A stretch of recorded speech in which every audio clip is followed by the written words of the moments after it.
A crisis PR strategist would spot the real danger immediately. Not the affair, but the narrative. In public, Julian Croft is the visionary founder, Isabel the brilliant operator, and Ilara the elegant wife smiling beside the empire. In private, she is the liability being phased out. But the woman they reduce to background is about to use the one weapon they never respected, her ability to read symbols, silences, and the truth hidden inside a perfect image. Clara stood amidst the glittering chaos of the Apex Tower launch party, one hand resting on the gentle swell of her stomach, making a silent vow to her unborn son. Around her, 200 of Chicago's most powerful figures celebrated her husband, but their eyes saw only the narrative he'd constructed. Her husband, Leo Sterling, the real estate magnate who bent the city's skyline to his will, was charming a cluster of investors near the panoramic windows. At his side was Katya Vance, his star architect, a woman whose ambition was as sharp and tall as the building she designed. They looked less like colleagues and more like a dynasty. Leo had asked Clara to grab a portfolio from his home office for a last-minute presentation. "It's the blue one, honey, the old plans for the waterfront," he'd said dismissively. But tucked inside that forgotten leather case, she hadn't found old plans. She found a bound set of architectural drawings labeled The Nest. It wasn't a corporate project. It was a blueprint for a private penthouse, a sanctuary designed with an intimacy that stole her breath, and on the title page, a handwritten inscription, "For our forever, K." The roar of the party dissolved into a hollow hum. Her marriage, her future, her child, they were all just assets in a hostile takeover of her life. 2 days later, standing alone in their cold, silent penthouse, she would uncover the true cost of his construction. A betrayal designed with such precision it threatened to demolish her world. She hadn't just been betrayed, she had been slated for demolition. The blueprints were only the first tremor. Back in his office, under the guise of looking for a book, she found the rest. Not synced calendars, but a private ledger detailing expenses for a ghost project. Trips to Milan and Kyoto, filed as material sourcing, were actually romantic getaways for Leo and Kata. A $60,000 necklace from a private jeweler was logged as investor gift. This wasn't a cheap affair. It was a meticulously planned succession. Katya wasn't a mistress. She was Leo's designated heir. And Clara, 7 months pregnant, was the final obstacle to be cleared. But this story isn't about the wreckage. It's about what Clara did next, when everyone who saw her as fragile and artistic realized their mistake. It's the story of how she used her sculptor's understanding of structure, stress points, and hidden flaws to bring a stone and glass empire to its knees. It's about how a mogul's own grand design, meant to secure his legacy, became the very trap that would ruin everyone who thought she was merely part of the decor. For 3 days, a thick, unmoving fog had crept in from Lake Michigan, blanketing the city in gray, as if Chicago itself knew a storm was gathering in the glass fortress of Apex Tower. The investors in their bespoke suits, the city officials who owed Leo favors, the society columnists who traded loyalty for access, they all bought the beautiful lie. Leo Sterling, the visionary builder, and his muse, the gifted sculptor Clara. They never saw the way Leo's phone lit up with Katya's name at all hours, or how he started critiquing Clara's work with an architect's cold dismissal. They didn't see Katya Vance, who arrived 5 years ago, and systematically carved out a space for herself in the foundation of their marriage. Clara had tried to welcome her. Katya was brilliant, impossibly chic, and always armed with a compliment that now felt like a structural assessment. "Leo is so driven," she'd remark. "It must be a challenge for you, being in such a different, softer world." Standing alone in the vast, empty event space, Clara whispered to her baby, a quiet confession. "I'm so sorry I didn't see it. I'm sorry I let him convince me it was all in my head."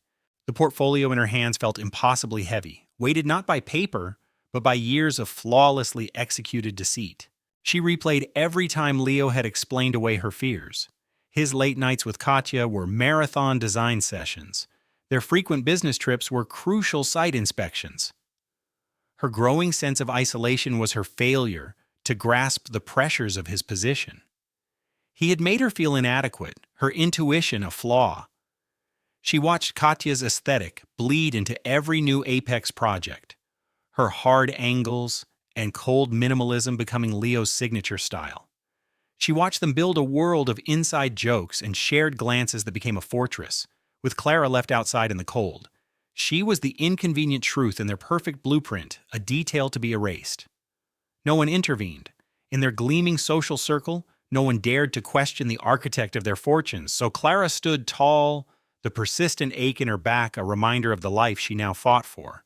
She walked past the sleek marble bar, past the scale models of buildings he'd built, past every monument to the empire he had created, an empire he was now prepared to sign over to another woman. She didn't cause a scene, she didn't shatter.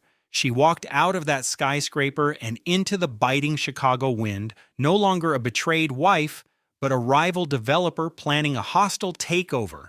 She drove across town to her sanctuary, a sprawling, dusty sculpture studio in the West Loop. The scent of clay and welded metal was a grounding force, a universe away from the sterile air of Apex Tower. There, illuminated by a single spotlight, she began to work, not with rage, but with the intense precision of an artist finding her form. She used the key she'd found in the portfolio, the one labeled The Nest, and let herself into the half-finished penthouse that very night. It wasn't a gut punch. It was a slow, methodical vivisection of her life. The pain was in the specifics. The kitchen was an exact replica of one she'd sketched for their dream home. The walk-in closet was already stocked with Katya's favorite brand of cashmere. He wasn't just having an affair. He was building a duplicate life, stone by expensive stone, right above the city. "You shouldn't have put it all in writing, Leo," she whispered into the cavernous, empty space. Her voice didn't tremble. It was calm, like a demolition expert before pressing the button. "Most men just lie. You created a paper trail." Most people weren't looking, but Clara was. She returned to her studio and stretched a large canvas, not to paint, but to storyboard her revenge.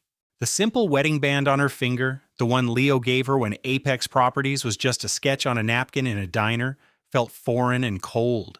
The pounding in her ears was the only sound in the studio. 200 of the city's elite had applauded her husband's triumph, and not a single one saw the betrayal unfolding at his side. Not a sideways glance, not a questioning murmur, nothing. Katya stood beside him, polished and victorious, her hand figuratively on the lever of the wrecking ball. Clara remembered Katya's words from a planning commission meeting she'd attended. "Our first priority is to divest from any underperforming assets."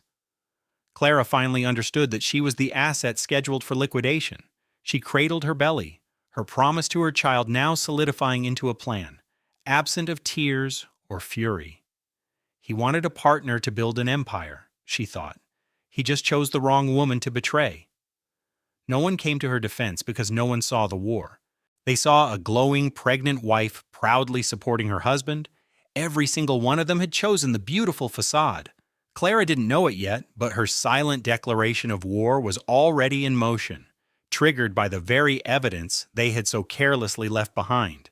And that evidence, like a fatal crack in a foundation, was about to bring the whole structure down. 8 years ago, a 26-year-old Clara stood in a cramped, freezing loft, holding Leo Sterling's hand until her own was numb. He'd just been rejected by his third major backer. He was a brilliant architect, burning with vision, and utterly broken. He designed cities in the sky, and she was a young sculptor who understood the soul he put into his structures. For 2 years, it was just them against the world. He was the man before the magazine covers, the one who ate deep dish pizza with her on the floor of their tiny apartment and mapped out his dreams on pizza boxes. That man brought her coffee every morning. He would listen for hours while she talked about the tension in a Rodin sculpture. He was present. He didn't know how to articulate his own fears, but he held her hand, and he kept drawing. Then, the money came. It swept into their lives like a tidal wave of private equity and fawning profiles, and with the money came Katya. She was 44, a legend poached from a New York firm, renowned for her brutalist style and even more brutal business sense. She got Leo's jokes about structural engineering. She streamlined his pitches. She secured the billion-dollar deal that had always been out of reach. They hired her 6 months after Apex broke ground on its first tower. Clara had championed the decision. She told him he deserved the best. She smiled for the cameras because he asked her to, and because his happiness was hers, even as a warning bell chimed deep inside her. A feeling like a hairline fracture in a weight-bearing wall. The changes were incremental, so subtle that Clara never recognized them as a coordinated campaign. First, their Sunday gallery visits disappeared. Leo claimed the new financing round demanded his undivided attention, and Katya was the only one who could navigate those waters. Maya's architecture studio was the first casualty. Ethan, her husband, had acquired the downtown building her firm was in, explaining that her sunlit corner office was more profitable as a leasable tech incubator. His chief operating officer, Ava, offered to connect her with a new real estate agent, but the emails never came. Soon, the shared dinners vanished, replaced by hushed strategy sessions at their polished concrete dining table. Maya would walk in to hear Ethan and Ava debating user acquisition costs and server scalability, a dialect of ambition she no longer spoke. What Maya didn't grasp then was that Ava wasn't just monopolizing his schedule, she was rewriting their history. Every time Maya voiced a concern about their growing distance, Ava would later tell Ethan it was Maya's anxiety about the IPO. Every creative idea Maya offered for the company's campus design was filtered through Ava and presented to Ethan as impractical. Her attempts to find the man she loved were met with a firewall of board meetings and investor calls. Ava had swapped their private life for profit margins, and Maya felt like she was being systematically deprecated. Her husband stopped asking about her blueprints. He stopped seeing her at all. She had no idea he was being told that she was resentful of his success and intimidated by Ava's drive. She was unaware that her marriage was the subject of a quiet, hostile takeover. Every night, Ethan would ask Maya about the baby's room, and her answer was always the same. "It's almost there, honey. It just needs your final opinion." You know I can't decide on the final colors. But to his COO, Ava, Ethan painted a completely different picture. "She's so focused on the nursery, my love. She's in her own little world. We have all the freedom we need." He'd say it was a blessing, a way to keep things simple. Then he'd add, with a chilling thrill, "We wouldn't want to cause any undue stress before the baby arrives." Maya had stopped wondering what time he'd be home, given up on listening for his Tesla in the garage, and no longer expected to feel his hand on her stomach while she slept. She was becoming a beautiful, silent feature in their glass-walled Seattle penthouse, a ghost in the stark, minimalist rooms that once felt like a shared dream, now filled only with the faint hum of distant traffic. She was 7 months pregnant when she found it, a charge notification from their joint account. It wasn't for one of their usual expenses. 2 simple words: a bespoke jeweler downtown. She'd given up her thriving architectural practice, her wonderfully messy studio in Pioneer Square with its brick walls and sketches pinned everywhere. She had exchanged that vibrant life for sterile perfection in a skyscraper overlooking Puget Sound. She kept one framed photo on her nightstand from a backpacking trip in Thailand, long before the venture capital, when he looked at her as if she were the only thing that mattered, both of them grinning, drenched in monsoon rain. She hadn't felt that man's presence in 2 years when the email arrived. The design proof lit up her laptop screen at 2:45 in the morning. An invoice for a custom necklace she'd never seen. Ava's initials were in the file name. A photo of a one-of-a-kind sapphire pendant marked as paid in full. The note from the jeweler read, "For Ava to celebrate your big win, with all my love, E." Maya sat in the glow of the screen, the city lights below blurring into streaks. She didn't cry. She couldn't. A cold, dense certainty was forming in her gut, a weight that had been building for months. To cry would be to admit that the woman who believed in partnership and promises was a fool. He wasn't coming back to her, not the man she married. And now she knew why. The annual Tech Innovators Gala was in 2 days. It wasn't for charity. It was for optics. Ethan Vance, the CEO of Omnicore, never wasted a chance to be seen. He always said that perception builds legacy, that you make people believe what you want them to. The heavy, embossed invitation sat on her dresser.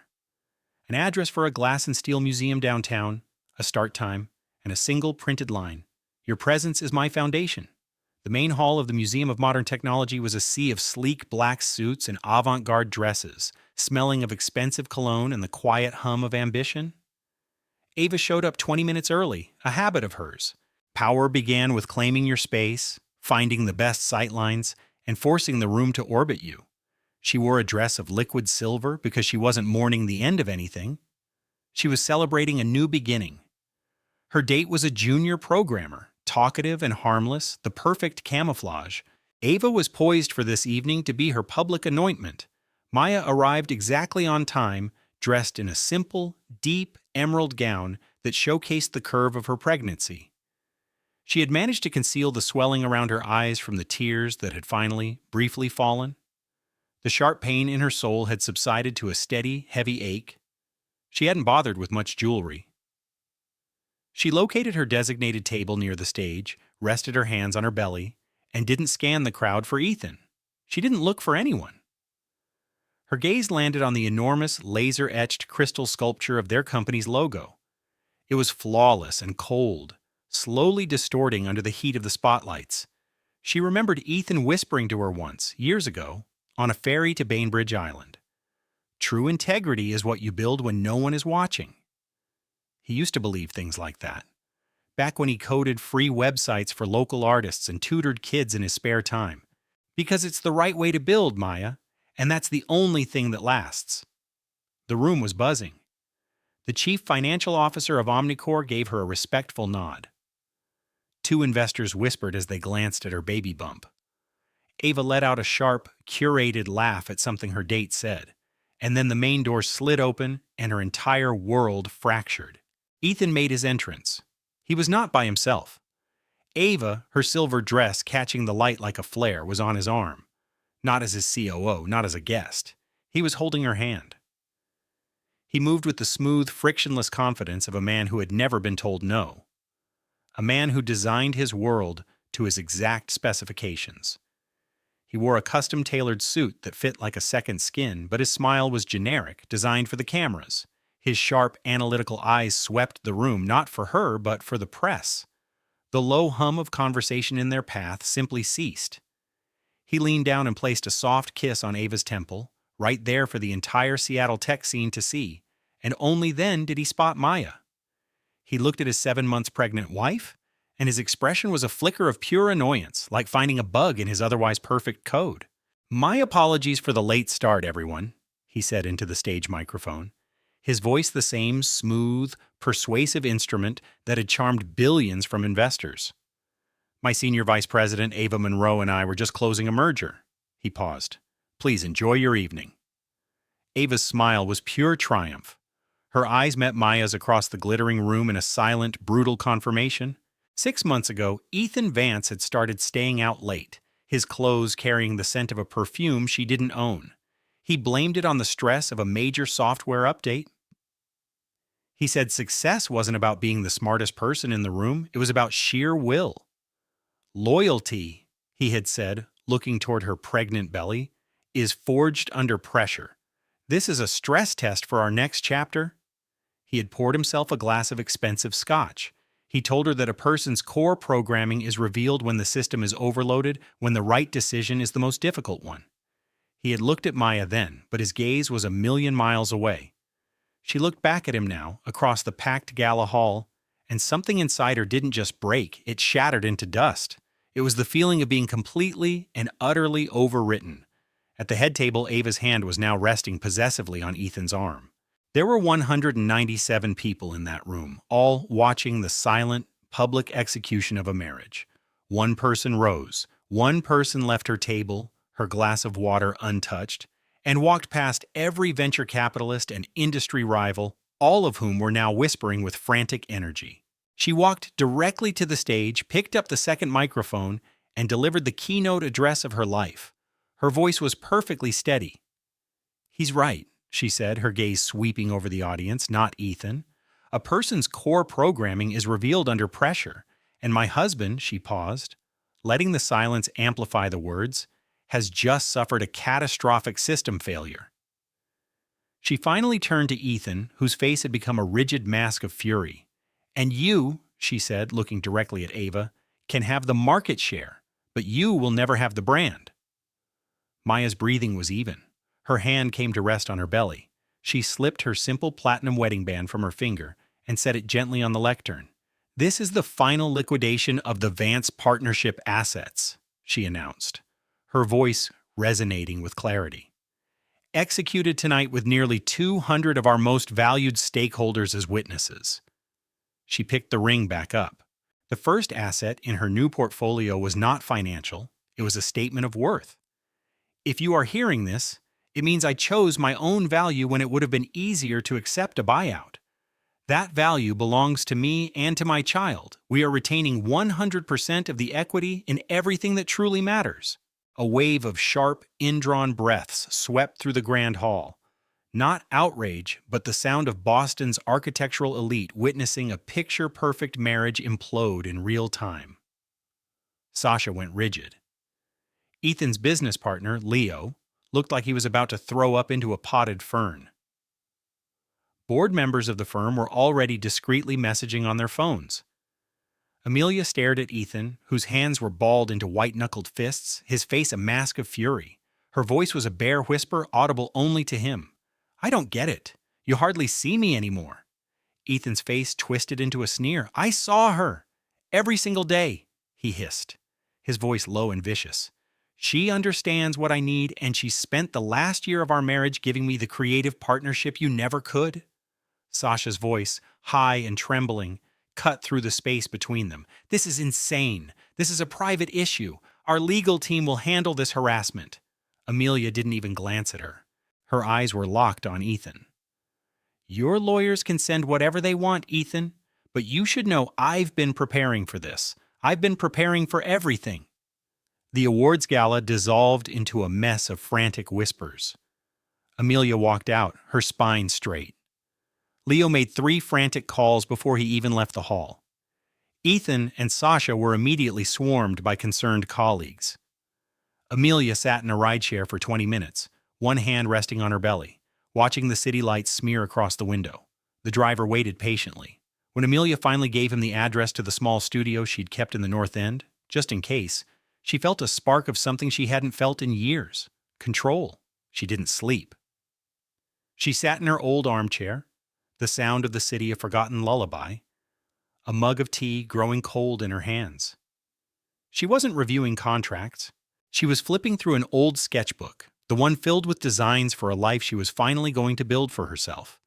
It was a tangled web of shared assets and joint accounts, a financial maze designed to keep her dependent.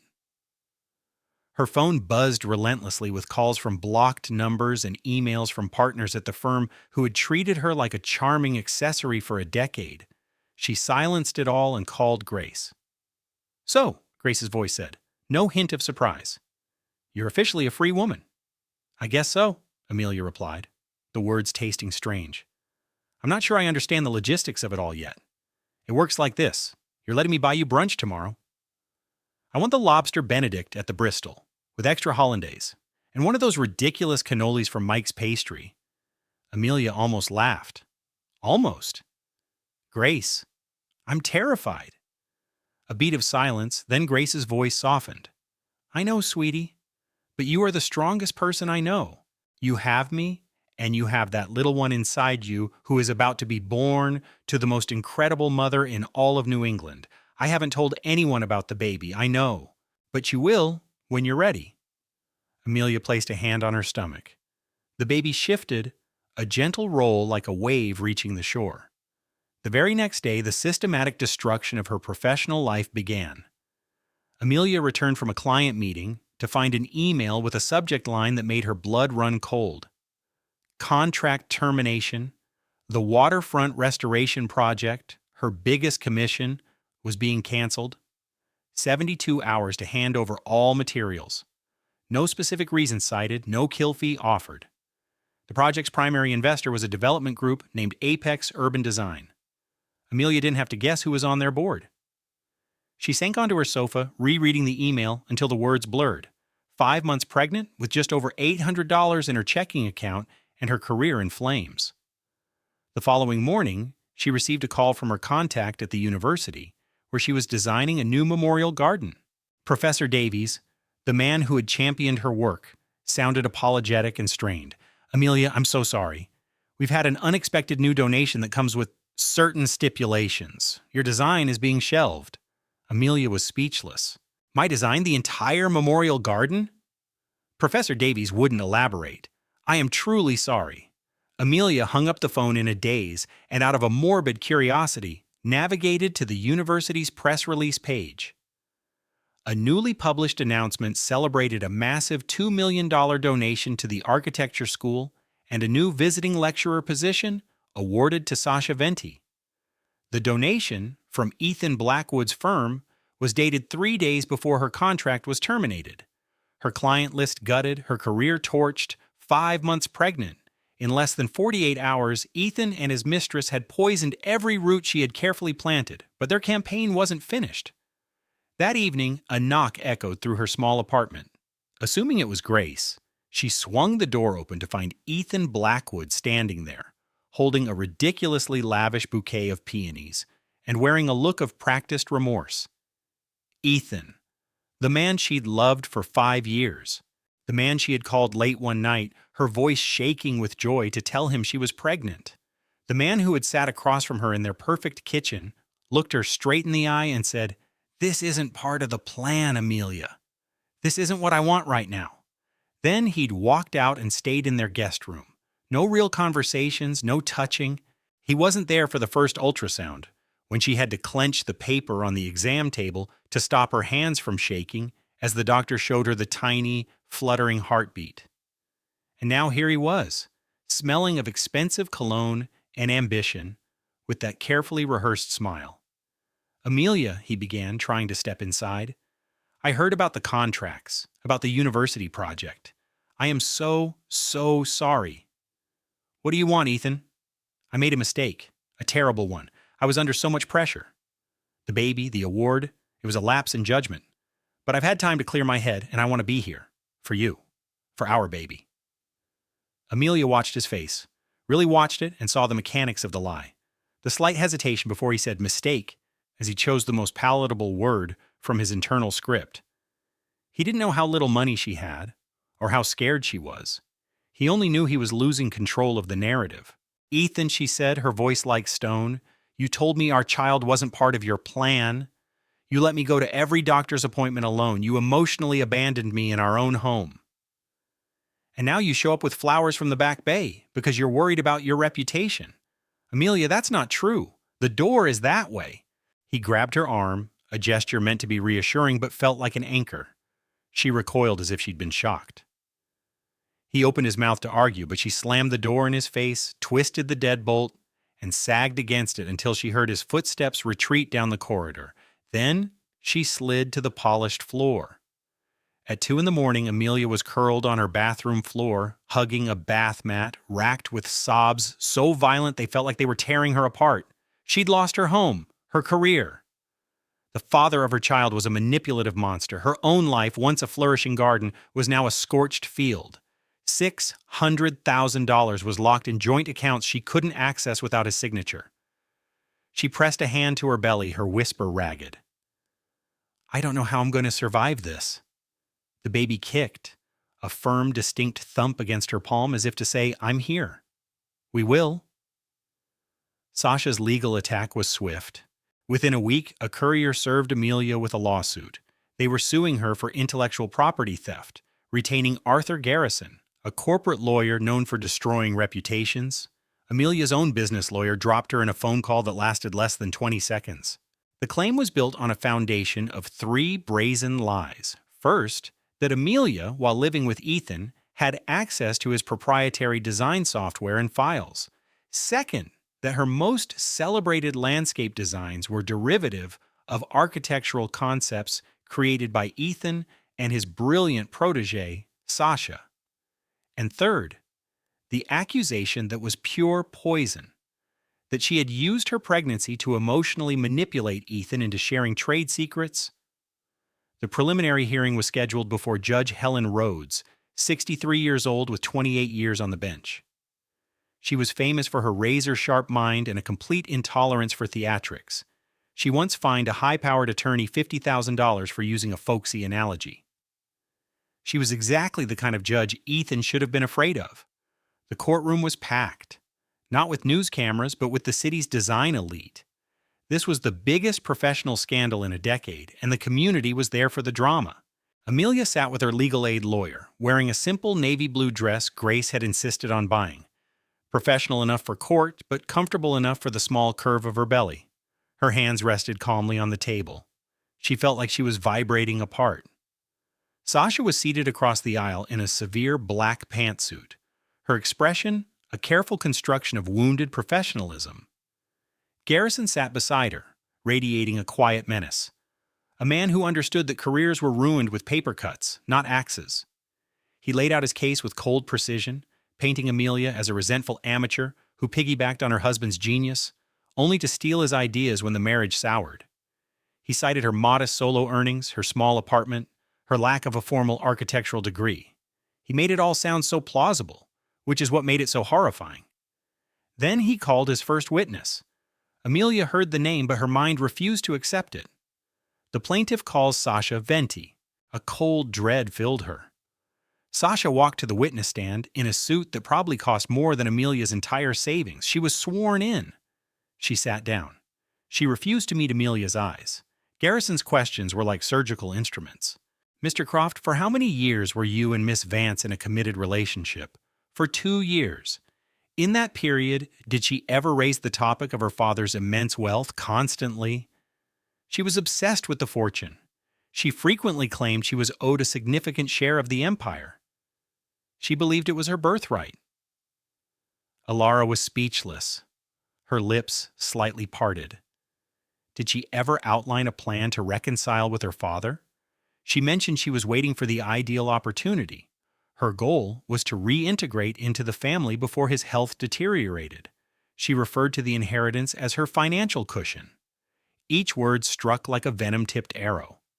Alara had never, not even once, talked about her father's finances with Julian.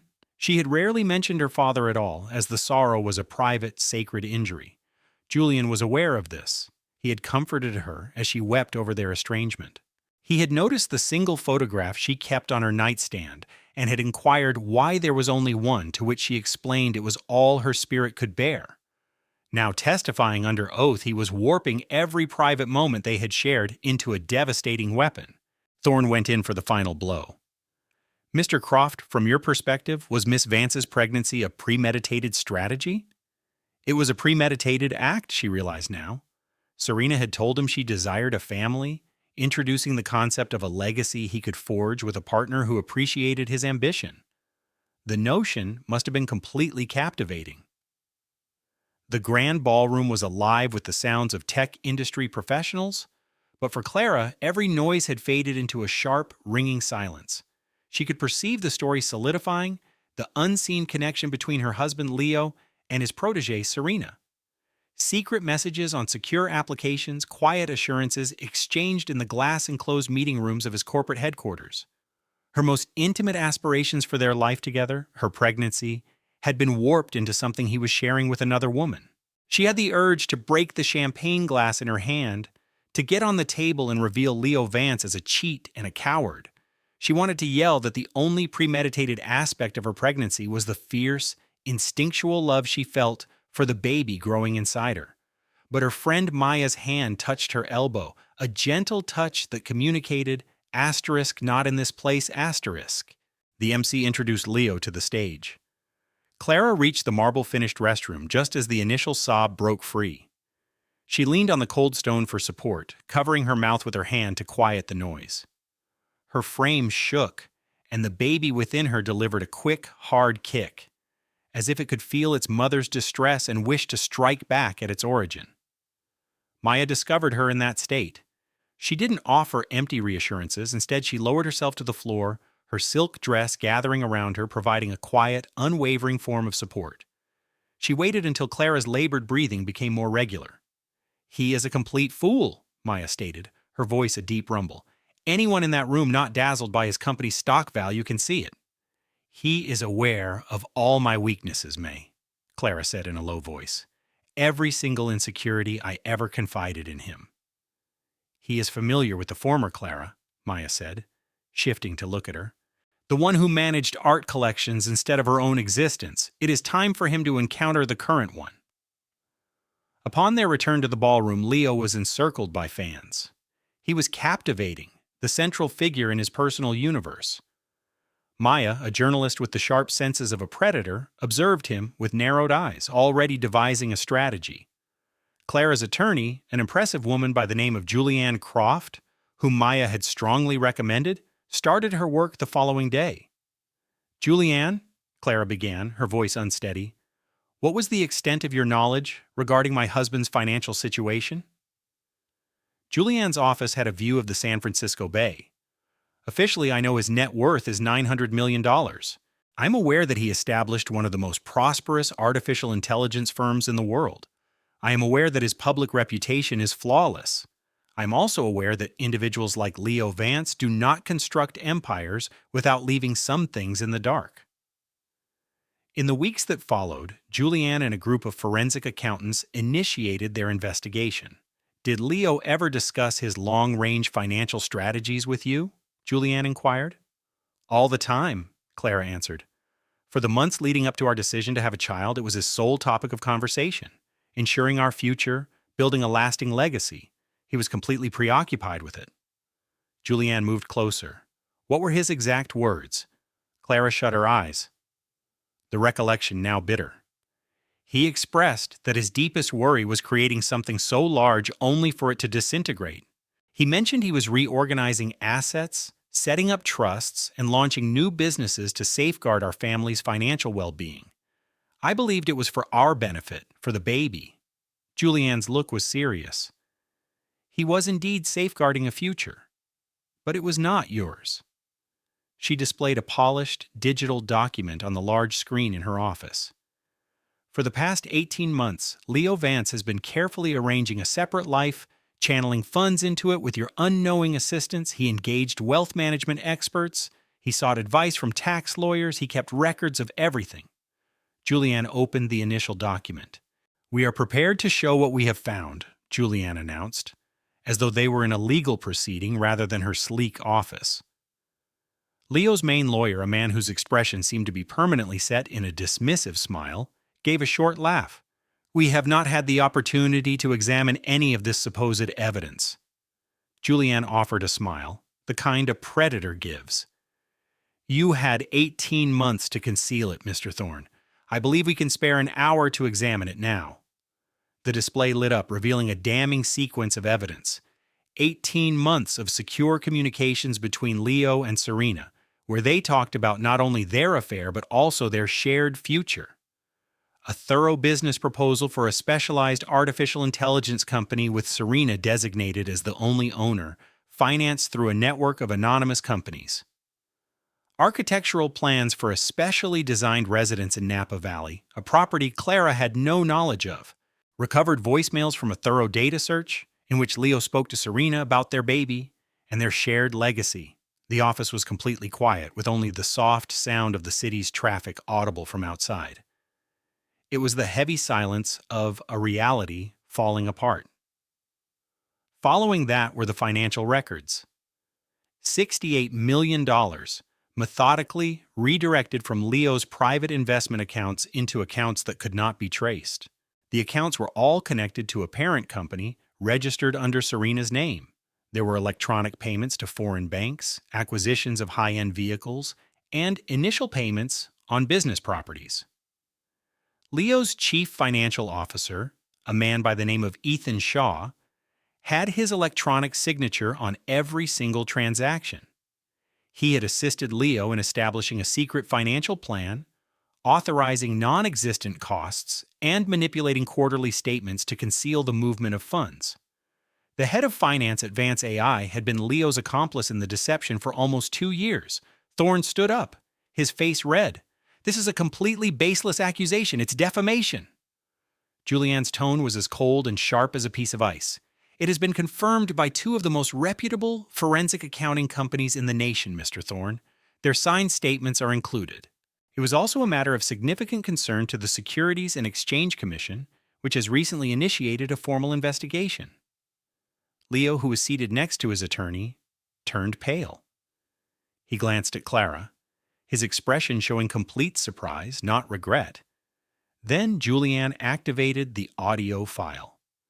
The speakers made a brief hissing sound, and then Serena's voice, self-assured and distinct, filled the space, from a conversation she had with a friend. He plans to separate from her after the child is born.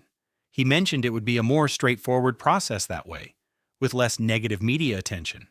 He confessed that he no longer has any affection for her, that the pregnancy was merely a commitment he needed to fulfill. He stated that I was the one who truly comprehended his aspirations, his drive. I intend to ensure that when this is all settled, Clara receives absolutely nothing, because Clara represents a mere phase in his life that he is prepared to move on from. She was the safe option, but I am the correct one. A lengthy, quiet period followed. Clara remained completely motionless, with a single tear making its way down her face. Her hands were held firmly together over her pregnant belly. "Leo," she began, her voice surprisingly firm, "I apologize. I am truly, truly sorry that I lacked the ambition you desired. I should have been more resilient. I should have competed for your focus. Please accept my apology. And please, I beg you not to let Serena seize anything else that is meant for my child." The recording came to an end. The silence in the room was deafening. Leo got to his feet. "That has been altered. That is not what she intended to say. It has been taken out of context." Julianne regarded him with an inscrutable look. "It was retrieved from a cloud storage system that your company finances on April 3rd of this year. It has been verified by 3 accredited audio forensic experts. And, Mr. Vance, we possess 17 additional recordings of the same nature. Would you prefer that I play them all?" Thorne did not wait for his client to respond. He bent over and spoke urgently into Leo's ear. An hour later, the initial settlement terms were set down. Leo Vance would renounce all rights to their jointly owned assets and create an inviolable trust fund for the child. Clara would be awarded a financial settlement that would give her majority ownership of half his available funds. Clara shut her eyes. There was no sense of triumph, no happiness. Only the calm, consistent pattern of her own breathing, a feeling she had not experienced in months. Simply breathing. 2 months of tranquility. That is what Clara received. 60 days that were like learning how to walk once more after a severe injury. She put the large, cold mansion with its view of the Golden Gate Bridge up for sale, a residence filled with memories and Leo's spare decorating style. She was not prepared for that level of emptiness. She acquired a lovely Victorian house in a peaceful, sunny area in Marin County, a home with a garden and rooms that seemed capable of being filled with joy. Maya turned into her steadfast support. Each morning she would show up with baked goods and a laptop, and they would sit in Clara's bright kitchen as Maya outlined the media plan, handling inquiries from journalists and shaping the story of a poised woman reconstructing her life. Davenport Capital wasn't just a firm, it was a Chicago dynasty with roots twisting deep beneath the city's streets. Amelia, however, wanted no part of it. Her own legacy would be different. "Your husband didn't just build a portfolio," her friend Sophie remarked one morning over coffee. "He built a fortress around himself. It's time you built your own garden." Amelia's first charity committee meeting was terrifying. It was held in a stark, borrowed conference room with only 3 others present: herself, Sophie, and a skeptical treasurer. She could feel their apprehension, the unspoken question of whether the billionaire's quiet wife was truly capable of leading. She met their doubt head on. "I don't know the first thing about high-frequency trading," she admitted, her voice even and clear. "But I know history. I've spent 15 years in a world where value is determined by the story something tells. You learn to spot authenticity from a mile away, so this is my plan. I am going to listen, I am going to learn, and I am going to fund the people whose stories I believe in. I give you my word. I will not commit a single cent to a cause I don't fully understand." The room was silent for a beat. Then Sophie, seated next to her, began to applaud, a slow and steady rhythm of support. Amelia's first major project was a grant to restore a series of forgotten historical murals on the South Side, championing artists ignored by the city's elite art scene. She made the call to the lead preservationist herself, a woman from Bronzeville who began to weep quietly on the line. "Our funding was cut last month. We thought the project was dead." Amelia simply said, "Bring it back to life." Sophie called her that night. "So how does it feel to be the new philanthropic queen of the Gold Coast?" "Overwhelming. I made a woman from the South Side cry because I told her she could afford to buy new scaffolding." "You see," Sophie said, "you're already better at this than Arthur. He only makes his rivals cry. This is a vast improvement." Amelia let out a real, unburdened laugh that felt both strange and wonderful, like rediscovering a part of herself she thought was gone for good. She had her 32-week ultrasound with Sophie holding her hand. As the technician guided the wand across her stomach, a perfect, tiny silhouette filled the screen. A little girl. Her little girl. Her hands, her feet, and a powerful, rhythmic heartbeat that filled the silent room, the pulse of a new beginning that was hers and hers alone. Sophie held the 3D ultrasound print up to the light. "She already has your strong jawline, and look at that little fist. That's my goddaughter, entering the world ready for a revolution." Amelia tucked the image into her purse, sliding it beside a worn photo of her grandparents on the shores of Lake Michigan. 3 generations of formidable women, one who had fought for her place, one who had learned to endure, and one who was just starting her fight. The social pages were kind, with one blog running a piece titled "The Historian Who Married a Titan and Gave Him a Soul." Reading it in her vast, empty bed while scooping ice cream from the carton, Amelia felt a spark of something she hadn't dared to feel in years: genuine hope. It was a dangerous indulgence. The truth arrived not with a bang, but with a quiet click on a Tuesday afternoon, just 3 weeks after that hopeful article. Amelia was in her husband's home office overlooking the park, trying to decipher his schedule, when she noticed an anomaly in the smart home security log. Her husband, Elias, had never authorized it. There was a problem. A junior partner, Marcus Thorne, had not been sleeping. He had spent the last few weeks orchestrating a quiet coup from inside the firm. Driven by the raw panic of a man on the verge of being exposed, Arthur Davenport knew that a full audit of his private accounts would ruin him. He had a psychiatrist on retainer at a private clinic on the North Shore Forge, medical notes suggesting Amelia's father, Julian, had been mentally incompetent for years. He convinced 2 powerful board members, men indebted to Genevieve's father, to support his motion for an emergency transfer of power, and he had carefully dripped poison to a prominent financial columnist, raising questions about Amelia's emotional stability. But the deepest cut was discovering the origin of the plot.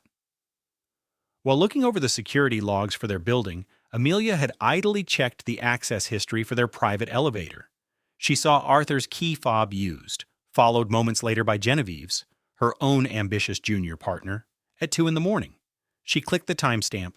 Their hushed words, a seamless plot to paint her as unstable and unfit, played through the speaker. The headline appeared on a financial news site just an hour later. "Pregnant and pressured. Is Davenport Capital too big for its expectant First Lady?" The article was venomous, less for what it said and more for what it insinuated. Unmarried, no romantic attachments listed, emotionally fragile, given to impulsive acts. It depicted her as a woman unmoored by grief and pregnancy hormones, utterly unqualified to influence a $100 billion financial empire. Amelia's phone buzzed. It was Genevieve. She answered out of sheer shock. "Darling," Genevieve's voice was a syrupy, rehearsed performance of sympathy she had clearly perfected over years of corporate maneuvering. "I just heard about that dreadful story. I'm so terribly worried about you. A single woman, about to be a mother, managing an estate of that size. It's an impossible task. Arthur would have only wanted what was safest for the child." Amelia hung up, her body trembling with a cold rage. Genevieve immediately redialed. Amelia let it ring, but the poison had already seeped in. The emergency family meeting was an execution. Arthur presented his case with the polished concern of a master negotiator, citing her emotional volatility, the strain of the pregnancy, her lack of financial acumen. He framed it all as deep, abiding care. "We are not trying to remove Amelia," he asserted smoothly. "We are simply suggesting a period of rest and recovery to protect the family's assets during this delicate time." The vote was 6-4 against her. Two security guards she'd exchanged pleasantries with for years escorted her from the Davenport Tower. She found herself standing on the curb, 8 months pregnant, holding a single box of personal items. A small, antique locket her grandmother had given her slipped from the box, its delicate silver casing breaking on the sidewalk.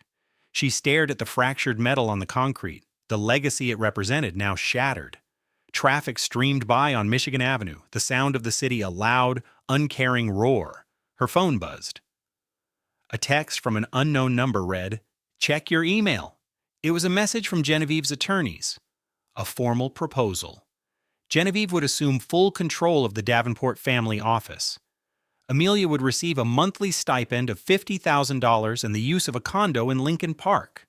In exchange, she would relinquish all claims to the estate and sign a permanent, non-disclosure agreement. $50,000 a month. It was an insult. It was a rounding error. It was pocket change swept from the marble floors of an empire that was hers by birthright. At the bottom of the email, in a tiny font, "This offer is valid for 72 hours. Genevieve was giving her 3 days to surrender her entire life. That night, Amelia sat in her friend Sophie's small guest room, the city lights feeling a million miles away.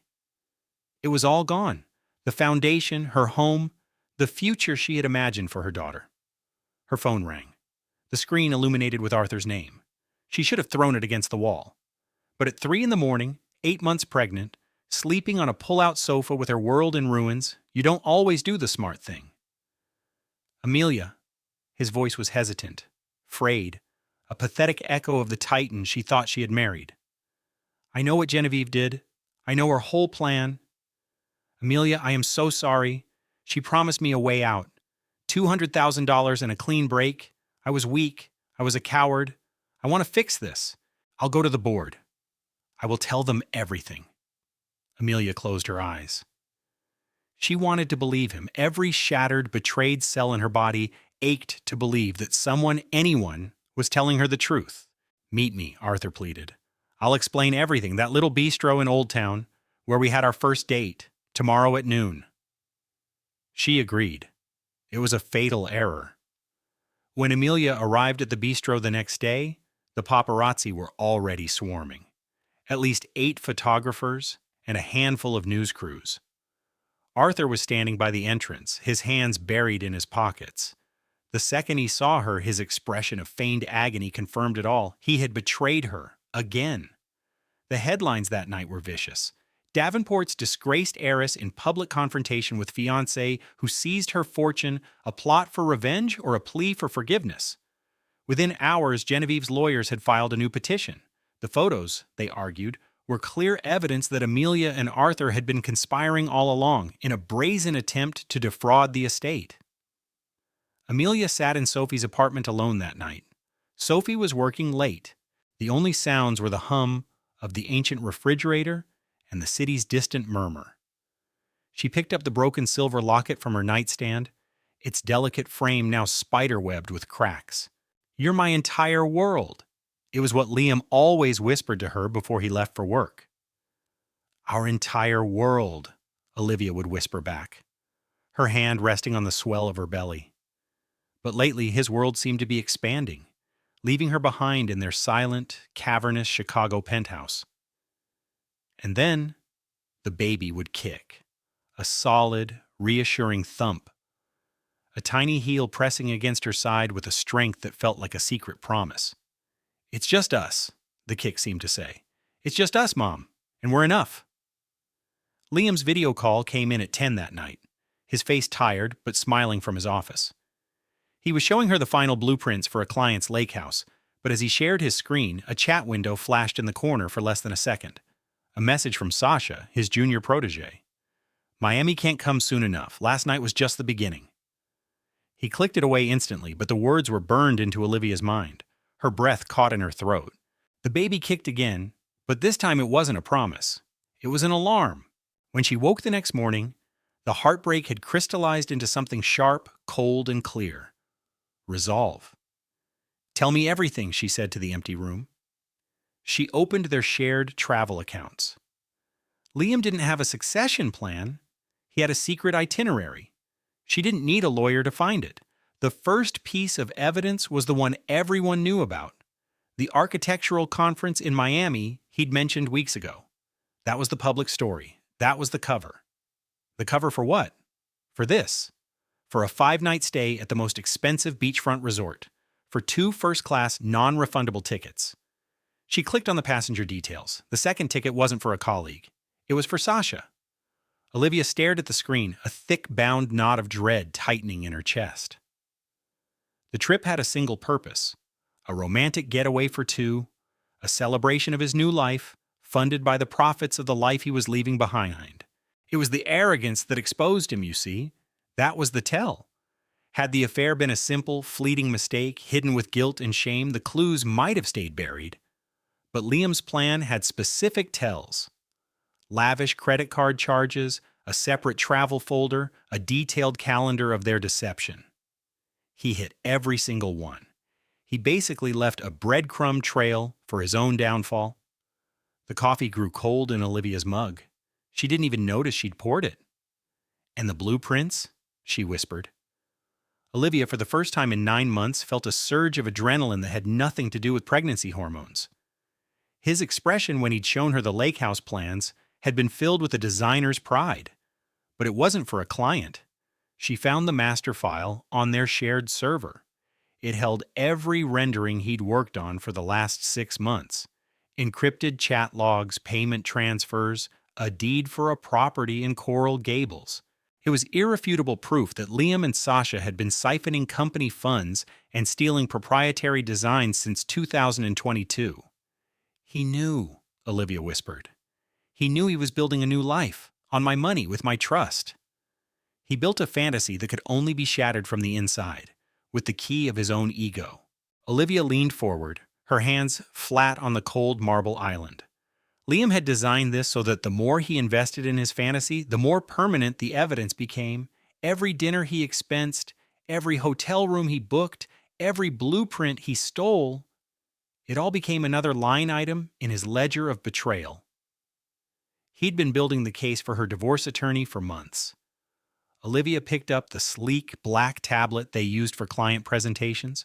The home screen lit up with their favorite quote from a famous architect: "The details are not the details. They make the design." He planned for me to be clueless, she thought, her voice a low, dangerous hum. Olivia shook her head. He planned for me to be a footnote. Anyone can look strong when life is perfect. He never imagined I'd have the strength to fight back when my world was collapsing. And she did. Every instinct told her so. Olivia set the tablet down and looked at her reflection in its dark screen. How long until their flight? It was tomorrow. They were booked on the 6 p.m. to Miami. Does Sasha know I know? Not a whisper. Olivia stood, walked to the window overlooking the city, and took a deep, steadying breath. "Make a dinner reservation," she said to her smart home device. "Tomorrow night, 7:30 p.m., table for 3. It listened, a slow smile spreading across her face. "What's the occasion?" "I'm going to deconstruct my husband's life's work." The lakefront penthouse Marcus had designed atop the Thorn Tower in Chicago was supposed to be their sanctuary. Tonight, the city lights glittered across Lake Michigan like a carpet of fallen stars. Elena, 7 months pregnant, was supposed to be picking out paint swatches for the nursery. Instead, she was staring at the tablet Marcus had left on the coffee table. A design folder was open, one she didn't recognize. The file name was The Siren. Her curiosity turned to ice as she tapped it open. Inside were detailed sketches from a boutique jeweler in Milan, a man whose work they had both once admired.